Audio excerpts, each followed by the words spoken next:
தூங்க மாட்டிக்கிற, பகல்லையும் தூங்க மாட்டிக்கிற. நீ தூங்குனா தான் நாங்க தூங்க முடியும். நைட்டு தூங்காம மென்டல் டிப்ரெஷன் ஆகி பைத்தியம் பிடிக்கிற மாதிரி ஆகி யாரை பார்த்தாலும் பிடிச்சி கடிச்சு வைக்கலாம் போலயே இருக்கு. எனக்கு ஒன்னும் சரிப்பட்டு வர்ற மாதிரி இல்ல. யாரும் என்கிட்ட பேசாதீங்க. பேசுனா அது உங்களுக்கு நல்லது இல்ல. அது நான் அந்த குழந்தைய தூங்க வச்சுட்டு வர்றேன். யாரும் பேசாதீங்க. ஏமா என்னத்த இங்க வாமா. ஏன் அப்படி எரிச்சலாவே இருக்க? ஏன் அப்படி இருக்க?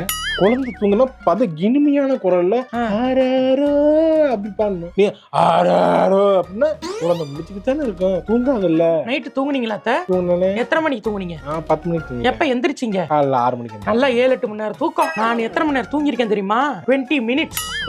அதையும் இப்படி தூங்குனப்ப எந்திரிச்சிட்டேன். அது வந்து டிப்ரெஷன்ல இருக்கேன். என்கிட்ட பேசாதீங்க. நான் என்ன சொல்றேன்னா எரிச்சல தான் வரும். டிப்ரெஷன்லாம் ஆகக்கூடாது. குழந்தை எப்ப தூங்குதோ அப்ப நம்ம தூங்கிடணும். அப்படியா? நம்ம குழந்தை முழிக்கும் போது நம்ம முழிச்சுக்கணும். அப்படித்தான் நாங்களாம் என்ன உள்ள பச்சு அப்படியே வளர்த்தோம். சரி இப்ப தூங்குது. நான் போய் தூங்குறேன்ப்பா. சரி போங்க.